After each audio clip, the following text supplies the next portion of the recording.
Welcome to On Target, your go-to podcast to lead, love, and live.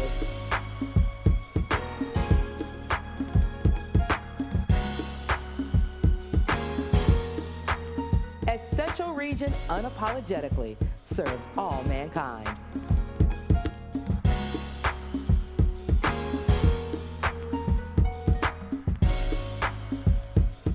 Here's your host, Kiahna W. Davis, Central Regional Director for Alpha Kappa Alpha Sorority Incorporated. All right, welcome to On Target, and thank you all for joining us for our second episode of this season. And so we're being very intentional about what we do. So this season is all about intentionality, and this month, the month of giving and generosity, we're talking about all things philanthropic, just the idea of philanthropy, philanthropist, any deviations or deviations of those words. So I have myself, Kiahna Davis, the Central Regional Director of Alpha Kappa Alpha Sorority Incorporated. And of course, we have the amazing Karen Vaughn, All Things Radio 1 here in Indianapolis, Indiana. It's good to be here, and in the season of Thanksgiving, and you start seeing the fall decorations go up, right? And then we transition into the holiday and just getting ready to prepare to sit with our families to have an amazing meal. We know that there are many that are not as fortunate, and in addition to maybe not having a meal, not having clothes, not having shoes, not having the funds for education. So when we talk about giving back and giving back in a mighty way to serve all mankind, just sitting here with you in November to talk about leading through giving just makes my heart warm. And it reminded me of the first time that I received mail, or I realized I got mail. It's a Karen Vaughn, and I opened it up, and it was like these little address stickers from the Easter sales, right? And but if you gave $1, $5, $10, $25, and I was like, Mom, they gave us this for free, but they want us to give money, right? And we sat down at the kitchen table over some blueberry pancakes, and she talked to me about Easter seals and being able to give back. And this is just the beginning of the journey of giving back. And giving back in a mighty way to help children, to help those that need it most. So, absolutely. So yeah. I remember the Easter seal stickers, right? With your address on. And that's when we would send a lot of mail over USPS. Now we send emails. So back in the day, that was exciting because I don't know about you, but we didn't have cell phones. So we used to send letters to our best friend on the other side of town, and those stickers came in handy. So I remember those, Karen, I really do.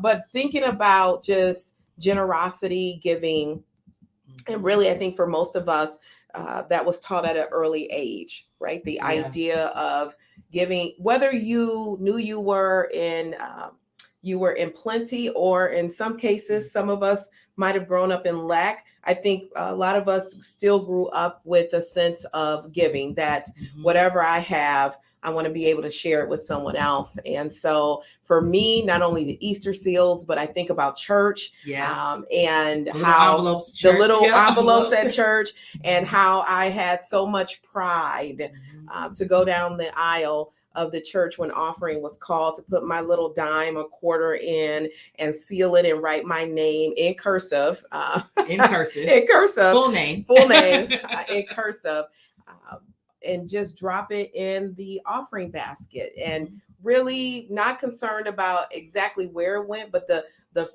feeling it gave me, even as a child, to be able to give something I had. And I could have went to the corner store for some candy, but I chose to walk down that aisle. And it is an amazing feeling to be in a position to be able to give. Yeah. And you're continuing to walk down the aisle with the African American Legacy. Wait, let me say it right. African American Legacy Fund of Indianapolis. Yes. Don't say it 10 times fast. But you're also the chair as well. So how did you become involved, and what inspired you to not only get involved, but a leadership role as well?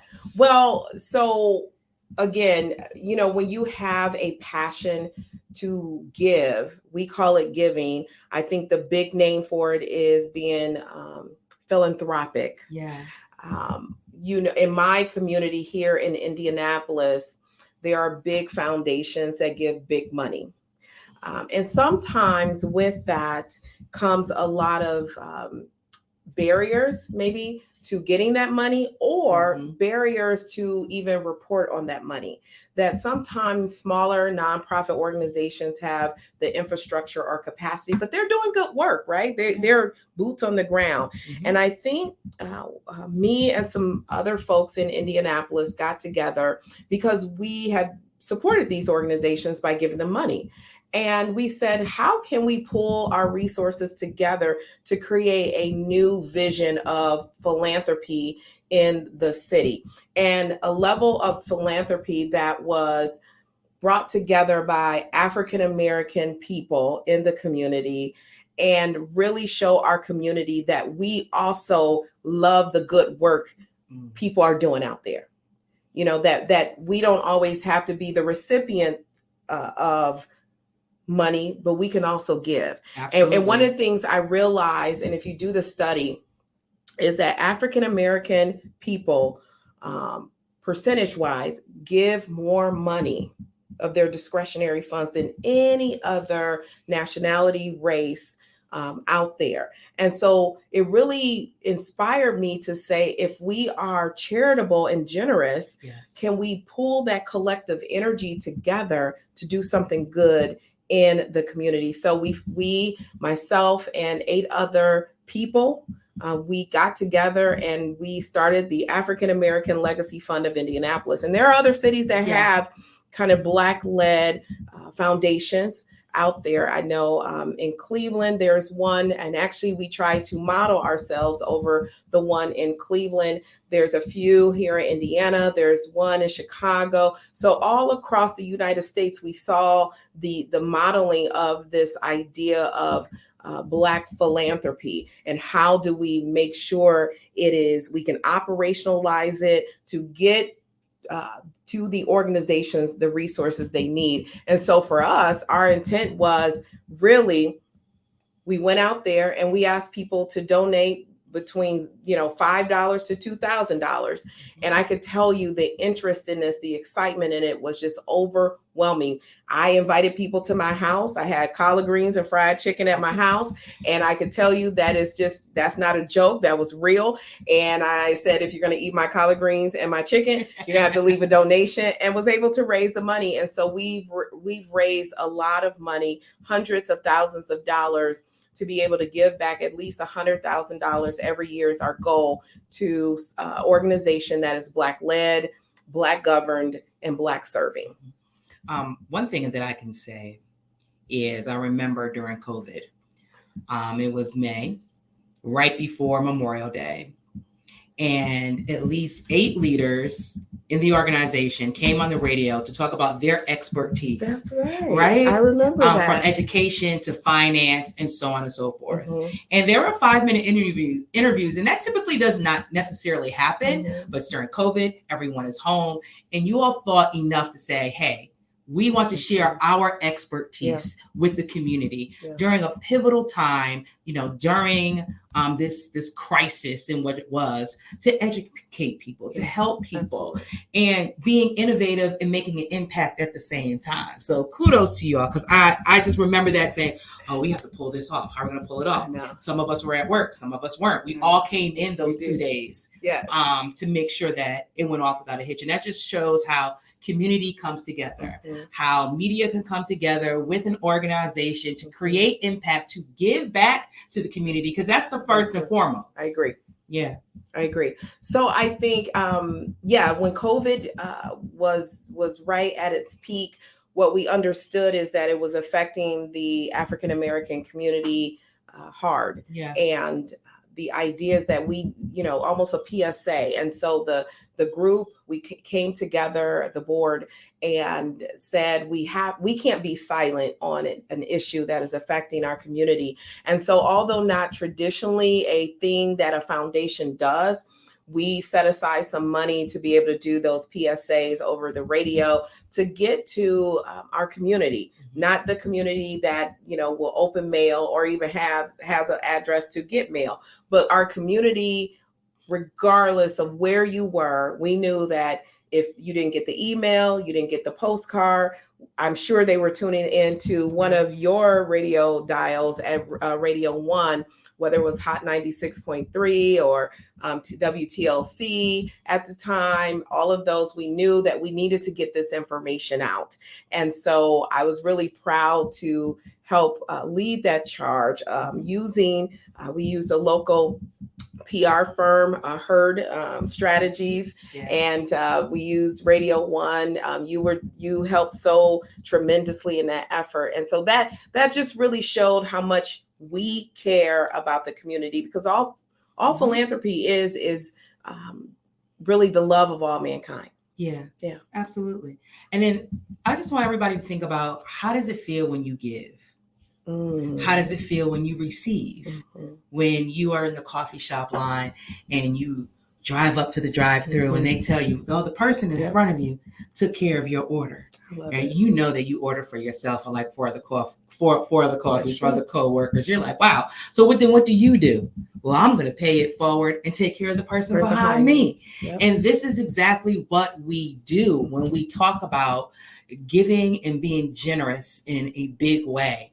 From leading to loving to living. And we're going to continue the conversation on target, so we're all on target to give back in a big way. Absolutely. Thank you, Kiahna. Up next, we're showing you how members and chapters are loving the CHIPP initiative. Well, welcome back to our segment called Love. And in Central Region, we're intentional about our love because we believe kindness is king and radical hospitality is how we show it.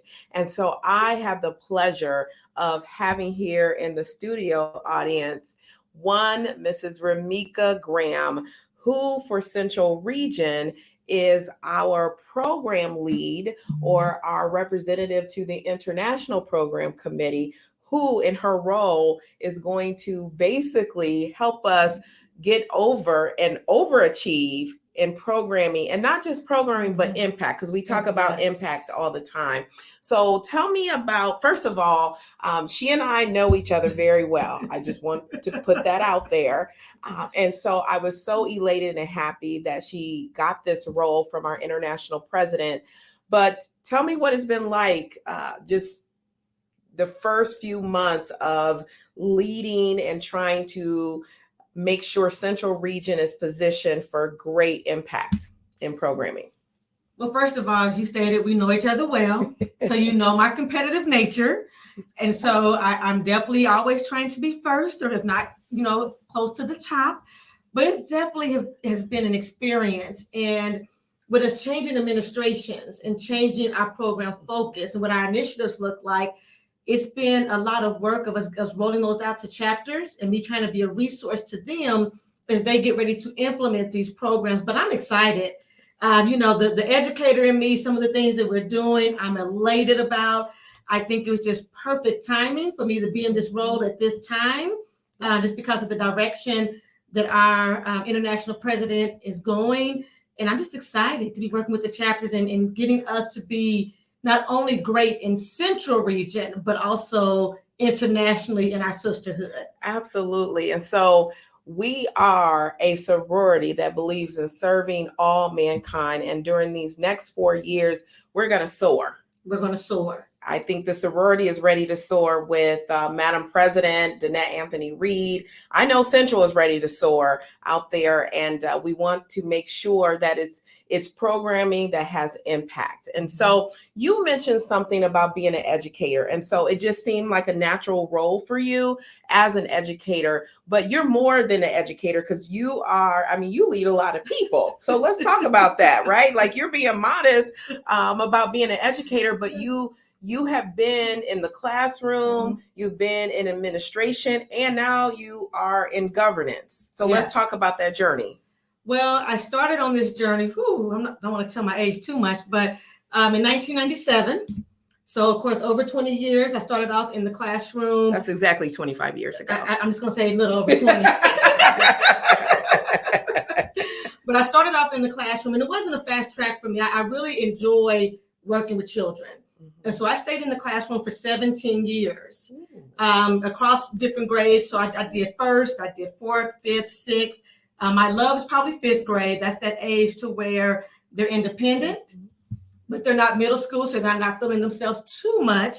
And then, you know, the little people, I can't do the tattletelling and that sort of thing. I can do attitudes. But I spent 17 years in the classroom.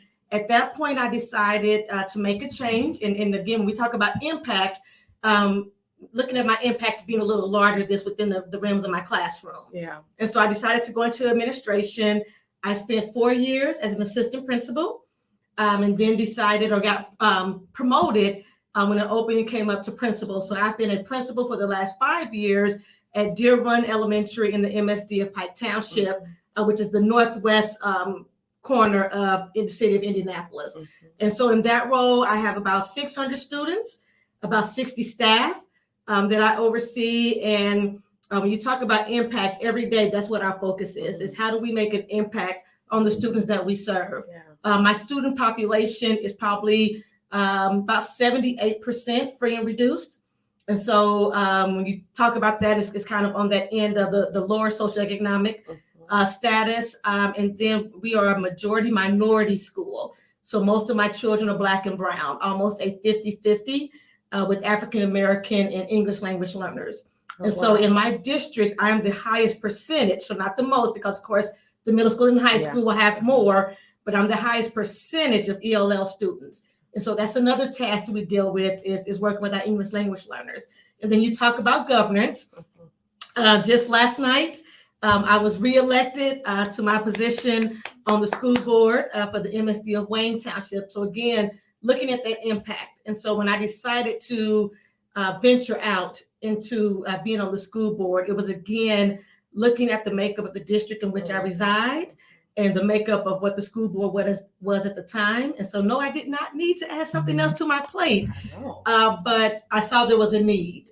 And with that need, I decided to put myself out there. And it's been a joy. I serve with some amazing people, and I know that we're doing what's best for children, what's best for teachers, and that's what it's about. And also to note that Raimeka Graham, she is an educator, an administrator, and a board member, but she's the first African-American woman to sit on the board of Wayne Township, which is a pretty large township here in the city of Indianapolis. So you served, I think, 2 years? I served 2 years. So I actually got my first bid was an appointment. So someone stepped off of the board. And at the time I was even contemplating running that year.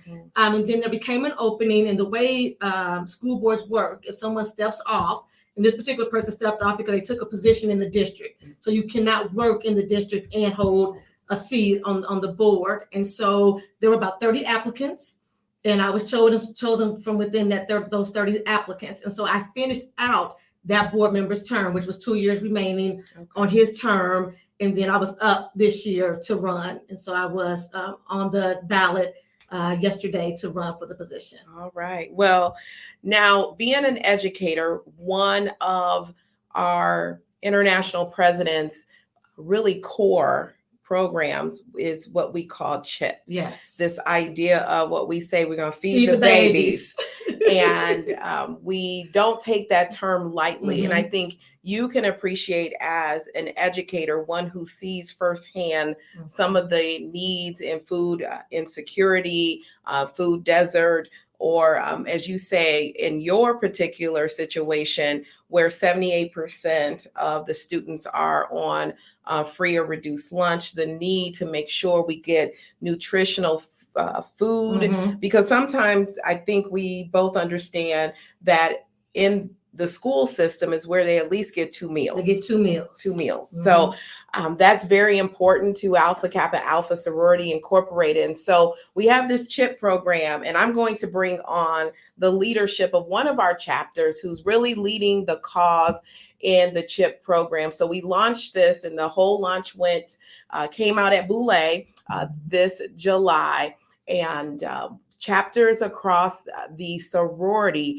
are ramping up to make sure we feed the babies. And in Central Region, this has been a stellar chapter that has always stepped up in leadership out of the Chicago, Illinois area. And they are also leading in this program by being one of the first authorized by our sorority to deliver this program. So I want to bring on the leadership, the president and the vice president of this amazing chapter. Hello, ladies. Hello.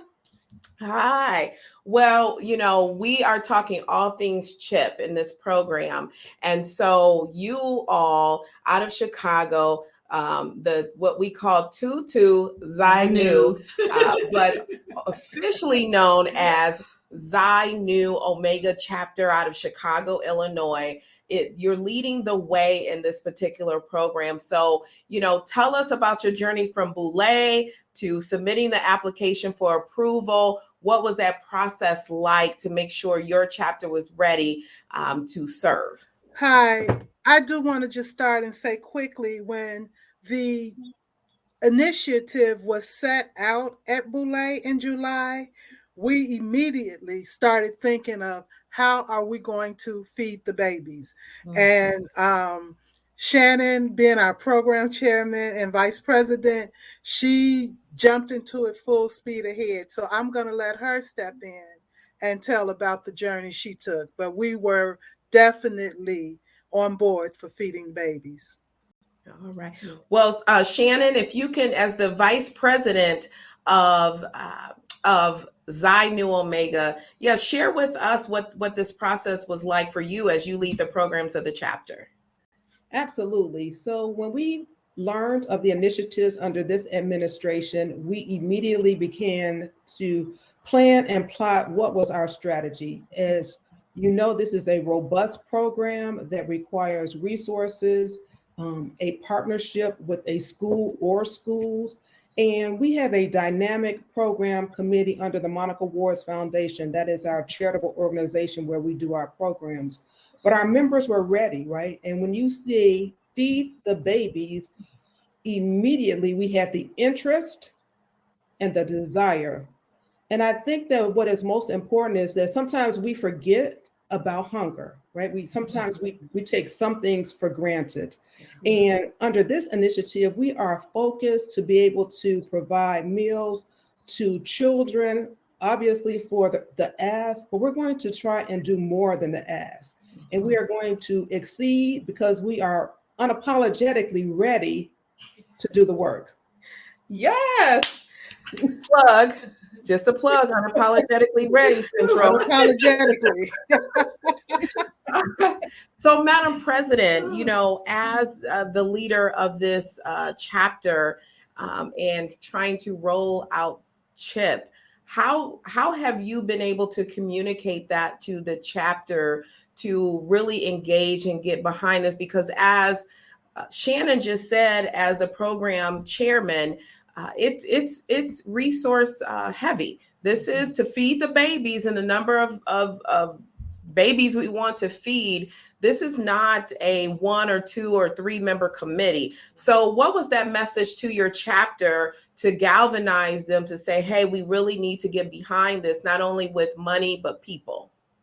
We are very competitive. So the easiest way to get us up and pumped is to throw out a challenge. Mm-hmm. And the challenge was, can we do it? Where can we do it? And how often can we do it? I think that we're encouraging sorors, we're encouraging our members to donate from their heart.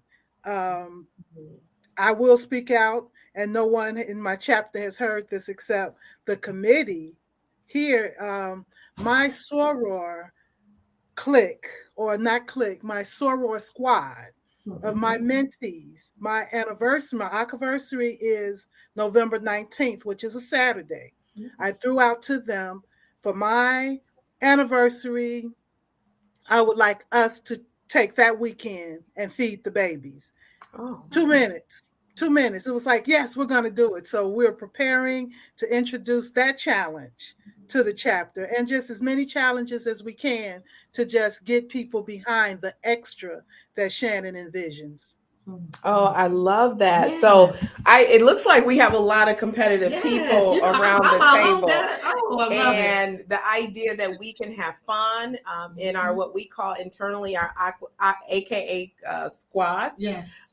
To be competitive, but with a purpose. So competitiveness with a purpose. I love it. So this, as we said, is a really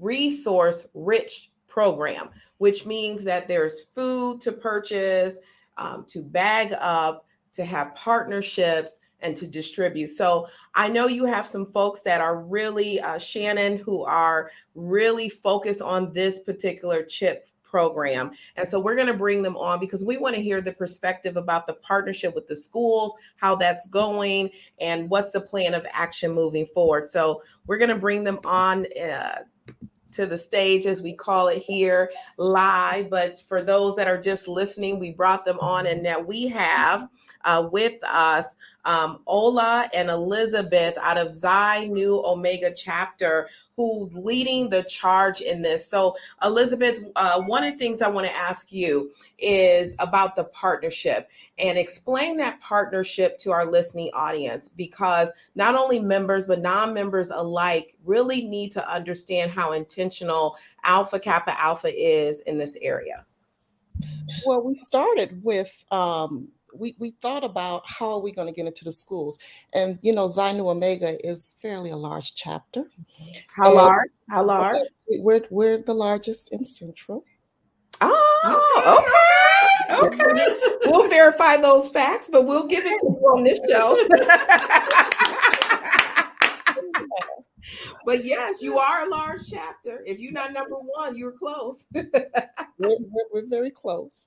But we had to think about our members first. We have quite a few members in Chicago Public Schools, not just Chicago Public Schools, but schools all over Chicagoland. And so we figured we could start there, because as soon as our Madam President announced this, we had to get on the ball. We wanted to get started. We already behind. We need to get ahead. It's always, you want to do stuff quickly and thoroughly. So I wanted to do it in my building. We came up with a couple of other schools, and we narrowed it down to my school. I am an educator, 30 years. This is my 30th year. I've had various positions in and out the classroom. I'm not in a classroom anymore. I'm the case manager. I run the SPED department in my building. So I work very closely with my building administration. And I asked if I can consider my building, and our vice president said yes. So I took it to my principal. I explained everything to her, and she was on board right away. And so she went ahead and signed the paperwork. That was on October 11th. And I immediately, because I have access to all the parents, I called up all resources. I just love CHIPP. I'm just like giddy. It's like I want to jump up and do cartwheels and everything, because I love what it stands for. I love what it means. I called all 65 parents. I did. Wow. I called all 65 parents. I spoke with them, let them know, asked certain questions about allergies and what have you, because let them know what they needed to sign. We completed all the paperwork for the parents. All they had to do was read and sign. So the application came to the parent completed.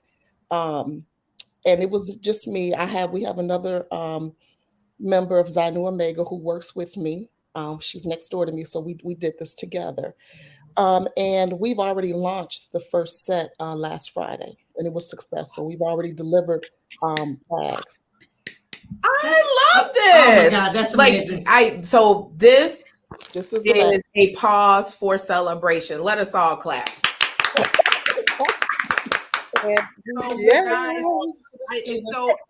Elizabeth, I just want to pause to celebrate that, because we know what it takes internally to put this on. And I think we're trying to give our listening audience a perspective on this. So to go from July, plan it out, and be in the first part of November, really with the distribution of this is amazing. And so congratulations. See, they said they were competitive, right? They said they were competitive. I'm gonna let you know, Omega, you just gave me talking points for my last 3 cluster retreats, because I will be sharing that we have a chapter in Central Region that has not only been approved, but has distributed their first set of bags, their first set of power packs is what we call them. So that is simply amazing. Hats off to you. You have just made this program lead extremely happy. And I'm also the CHIPP lead for the sorority. So I'm extremely happy to hear this news. Yes. And we already have a second for this Friday. Yes. I'm looking at them right now. We already have the next set of bags ready to go. Oh, wow. And another thing that I think is important is to always get feedback. And so I gave the students their bags on Friday. You know, we planned all of that with the principal, how we pull certain kids out the classroom, because it has to be discreet. Right. So we got them in the gym room. I talked to them. I gave them their bags. They had to bring their backpack, put everything in the backpack. And the primary children, we sent them back to the classroom. The upper grade, we kept downstairs, because you know how upper grade is. Yeah. So this week, I've been asking the students, so what did you think about your Power Pack snack? They love it. I said, well, what did you like? Was there anything in there that you didn't like? I didn't care for the oatmeal, but my little brother. Well, let's come on, Elizabeth.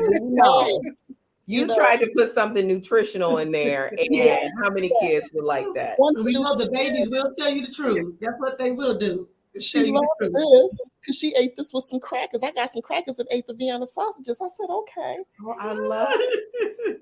We have one student loved this. So we have 9 things. I'm just showing you just the juice box. They love it. Yes, I love it. So what I do is I want feedback, and then feedback from parents, because I do call the parents. I told the children, I don't call all 65 of them in a week, but throughout this process, I'm going to randomly call the parents and to see, well, what do you think? Do you like, what we're giving the students? And I talk to the kids all the time, because they always come and talk to me. I love it. So I want to ask you this question. Hearing all this, and Alpha Kappa Alpha is really trying to do our part in what I consider this idea of food insecurity, especially with our babies. What can not only Alpha Kappa Alpha do, but the community as a whole? How can we combat hunger in the schools, in our community, amongst children, just beyond the classroom, right when they leave the classroom? Can you think of any other ideas? Like, say if there's someone out there who says, well, I'm not a member of Alpha Kappa Alpha, but this is important to me. It's an important area of focus for me. I want the babies all to be able to eat. What are some other ways that people can really take this on as their own personal challenge? Well, I can address that if you want me to, Elizabeth. Yes. Okay, as you know and can see, Xi Nu Omega welcomed this ambitious challenge of making an impact on childhood hunger. And some of our plans going forward will include challenges to our chapter organizations, such as initiating groups, Cultural Pearls, which is an organization consisting of retirees that's in the chapter, and other organizations. So we would challenge those organizations to provide donations to supplement, so we can increase what we are giving to the children as we go forward.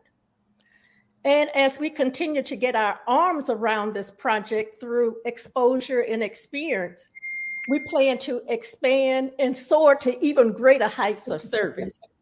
And that plan may include, but certainly will not be limited to, soliciting donations from the community businesses, our churches, are our family and friends. I was out of town over the weekend. And at that time, I presented to my family that I no longer want to have any more sweaters or gloves, things like that for Christmas. I have enough of that stuff. I would rather that they give me a donation, and I explained to them what that donation would be used for to feed the hungry children. And I have already collected $100 from a few of my family friends. So I was very, very pleased with that. Oh, I love that. Going forward, we can really make a difference in feeding the hungry. Well, you have really summed up what really this particular podcast is all about, and being intentional with philanthropy.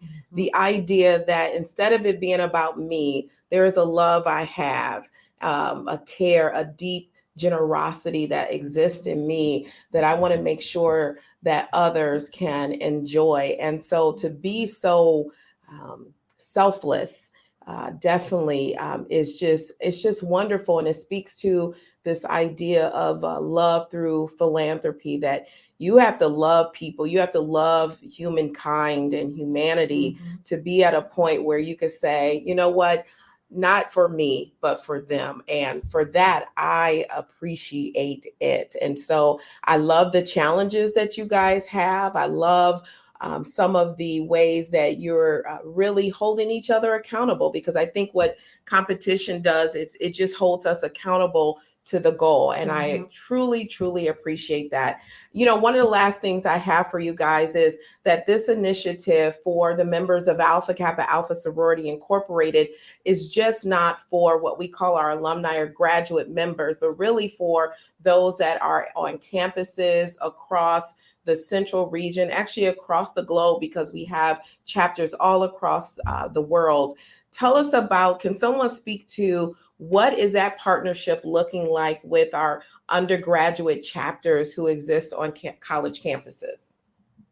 So we supervise 2 undergraduate chapters, and they are small chapters, but we certainly brought them in at the beginning. So they are involved in our planning. They are taking responsibilities by purchasing the items one month and packing them. They share their ideas, right? And they will be doing some projects on their own local campuses. I think that is what is important about this program, that it really shows us it takes a community, right? It takes the graduate chapters and the undergraduates. It's our family, our friends, our resources, our networks to make this program as viable as it needs to be. Until, this initiative was shared with us, I know that people think about hungry, but now it touches us because we're more cognizant of it. And we look at it differently because we want to make a difference. Okay. And especially when we're going to be feeding the babies, the young people. It really should just touch your heart. It should. I love that. So across AKA, to our listening audience, we are feeding the babies. This month is all about philanthropy, the love of all humankind. And Alpha Kappa Alpha is really leading the way as we soar in this area, because it is really important that we leave no child behind in this area. We want children to be able to focus on what children should focus on. That's learning, growing, becoming who they are supposed to be, and that it is up to the community, right? If there is insecurity in the home, we really have to do our part. And the bottom line is, and as you can see with Xi Nu Omega chapter, we love the babies. We really do. And so thank you all for not only your competitiveness, but really your heart, because I think at the heart of competitiveness is a purpose.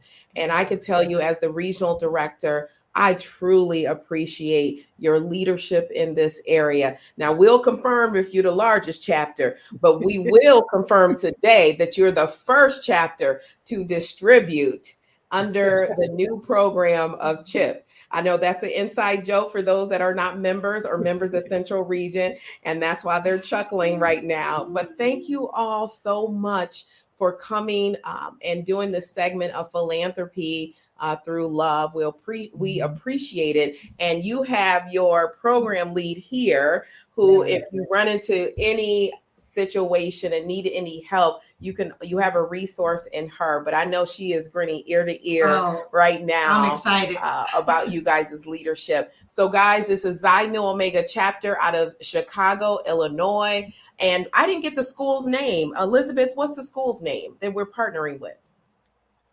The school's name is Marcus Garvey. It's located on the south side of Chicago. In Come Chicago. on. I would also like now, you're amazing. I also want to just include our undergraduate chapters, Pi Nu and Delta Omicron, who are helping us in this effort. Those are our undergraduate chapters. And Shannon, tell us what campuses and universities those two chapters are on. I'm going to let Marcia do that for me, so that. Oh. Thank you. Pi Nu is on Northeastern University in Chicago, and Delta Omicron, DO, is on Northern Illinois University campus in DeKalb. All right. Okay. So those campuses and universities, you should be seeing some activity in this area of what we call feeding the babies. Madam President, thank you so much for pulling together your team and showing great leadership during this time of transition of administration. A lot of times this is a little tricky, but you guys have found your path forward, made it clear, and started to execute. And that can only happen with great leadership. So we thank you for leading in love and making sure we get to feed the babies. Thank you all for joining, and we'll go to our final segment. Okay, thank you. And thank you to the members of Xi Nu Omega. Couldn't do it without them. Yes. And now our segment on living. All right, welcome back to On Target, where we are talking about all things philanthropy. And as you know, our segment is always divided up into three, and we get to talk about living out philanthropy. Now, when people think of being philanthropic or being a philanthropist, they assume you have to be wealthy. But I'm going to debunk that. I believe in order to be a good philanthropist, you must be generous, and you must be very generous, because all philanthropy is the love of all mankind. And so today, during our living segment, we have Deondra Wardelle, who is the EAF, what we call EAF, or the Education Advancement Foundation coordinator for Central Region of Alpha Kappa Alpha Sorority Incorporated. And she is going to come just enlighten us on what that actually is, her role, etc., as we talk about in this season, our generosity through philanthropy. So I'm bringing Deondra on stage. Hello, Deondra. Well, hello, Mrs. Kiahna Davis. It's so great to see you. It is always so wonderful to see you because, one, we talked about generosity, but you're always generous with your smile, with your demeanor. And for that, I absolutely appreciate that. So, we're going to keep this just really relaxed and simple, because a lot of people out there who are not members of Alpha Kappa Alpha might be wondering, what is this thing called EAF? And as we are really focusing on philanthropy this month and the spirit of giving, I want everybody to know what the organization that's really important to us that they can be a part of. So I believe a misnomer of EAF is just for AKA, and I don't think that's the case. I know you don't think that's the case, but in reality, everybody can support this. So tell us some ways that others, how awards are given out, and how can we give to EAF? Sure. So I want to start at the beginning because you mentioned that there may be people who are listening who are not members of Alpha Kappa Alpha Sorority Incorporated. And so we want to ensure that everyone is included and understands the conversation. So EAF, the Educational Advancement Foundation, is a 501c3 organization founded in 1980. And it serves as the global philanthropic arm of our sorority. And what EAF stands for, and I'm not talking about the acronym, but the work that we do is about leaving a lasting legacy by supporting lifelong learning. So with that being said, going back to your question of, who can support EAF and who is this for? Anyway, I like what you said about philanthropy is about being generous and having a big heart. And the heart of the matter is the matter of the heart. We all can't give the same thing, but we can all give something. And the beauty about EAF is contributions and donations are given by members of the sorority, friends. We do company match, corporate sponsorship, and community supporters. And another thing that is it's really important for people to realize is that this money, we talk about supporting lifelong learning. The different awards that we share are available is so that people can complete a program of study. So that's scholarship awards. And then, we offer community assistance awards. We have endowment awards. We have fellowship awards. Deondra, what does all that mean? It's about awards and money and funds being available to continue that lifelong learning by either starting a research project or, taking some grand idea about having an impact related to education and taking that idea or that dream and transforming it into reality. I love that because you and I have been members of Alpha Kappa Alpha Sorority Incorporated. Me 25 years. You are coming up on your 25 years next year, which for those who are not members, that is a big milestone year. And I don't know about you, Deondra, but I can tell you we've heard of EAF. We contribute to EAF as members, but this idea that it's almost for everyone, right? That the idea that it's a 501c3 means that it is really a public charity that anybody who aligns with our vision, our goals, and what we're trying to do in the advancement of education can really connect to this. And for that, I think a lot of members and non-members alike really don't sometimes understand all of that. So tell everyone, like, if I wanted to find out more, where would I go to find out more about all the things that you just listed? So everything that I've talked about so far is available on our EAF website, and that is akaeaf.org. But you touched on a couple of points, and I just want to highlight really quickly. You mentioned that we both are celebrating milestone years of service. And you also talked about how EAF is not just for members.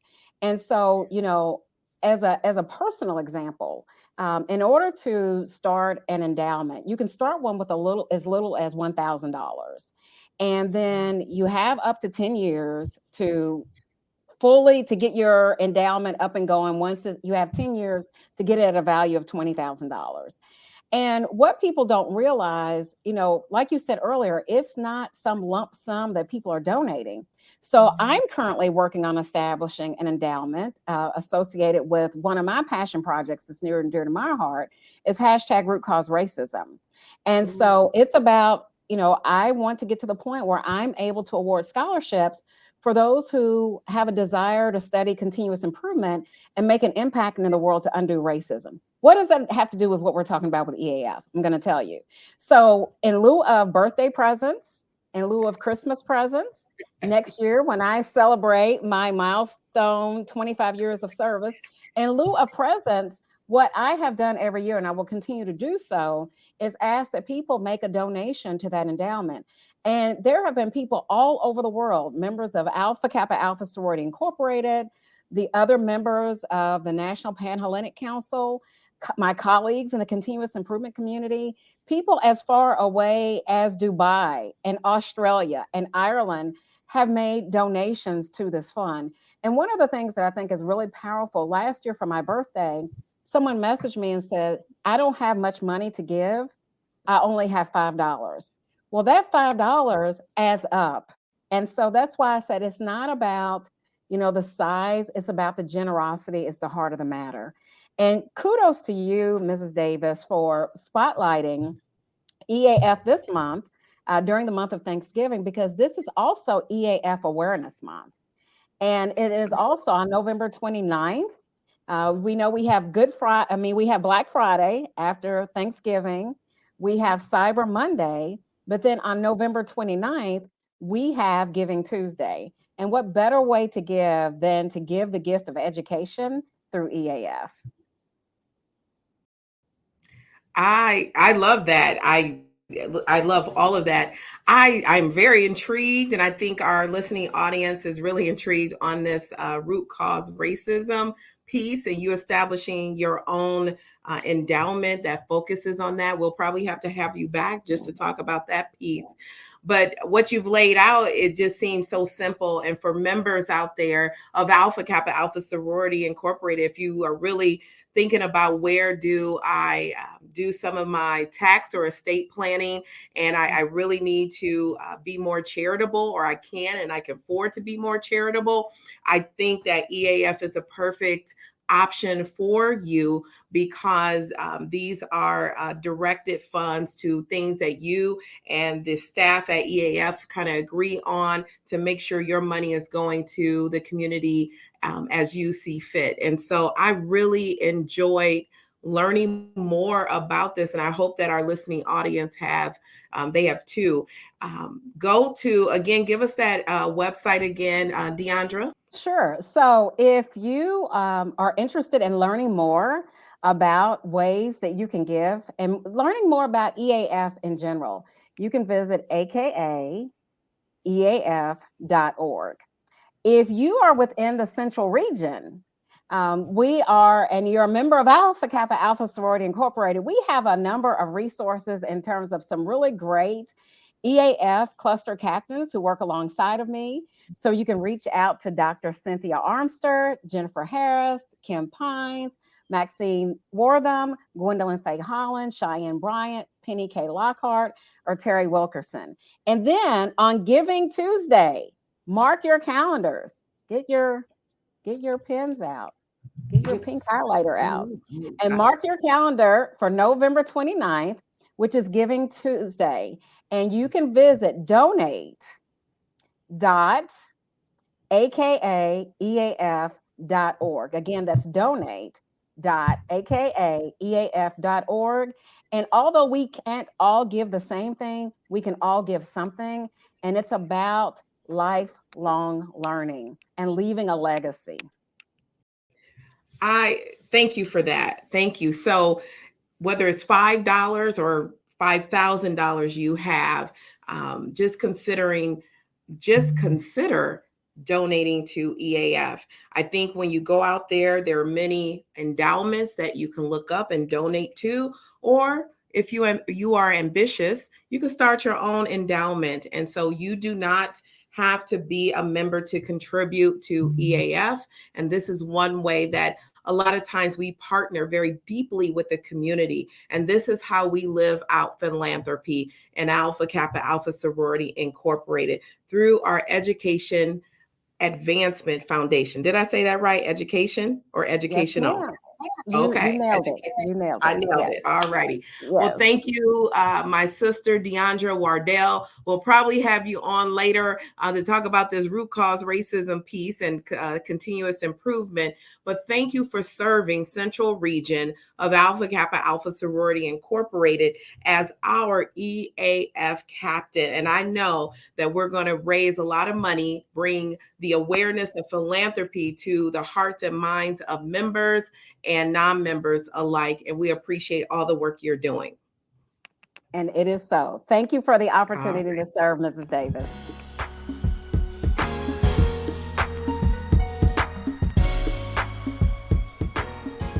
Well, thank you for listening to On Target. This is a podcast of Central Region where we want to be intentional about our conversations. We want a little bit of information with a little bit of humanity mixed in with teaching you how to lead, live, and love. This month's segment was all about philanthropy, the ability to love all mankind through a level of generosity. And so take a moment this season of thanks and giving to research a nonprofit organization in your area. And if you cannot find one, for those that are not members of Alpha Kappa Alpha Sorority Incorporated, please consider giving to EAF, as we talked about in our living segment. Now, we know that over this holiday season, some of you might see family and friends, have a lot of gatherings, but let's remember the reason for the season, that we are generous people and that we share what we have with others. We talked about feeding the babies. We've talked about education and the advancement of it. And so now do your part. This season, contribute to something bigger than you. Now, we hope to see you back on our next podcast. And you can watch this and other podcasts on your favorite podcast system or app. That could be Apple, that's Spotify, Google, you name it, we're out there. And if you just want to watch the video, we're on YouTube, on AKA Central's YouTube channel. Have a wonderful holiday season. Hug somebody and pay it forward.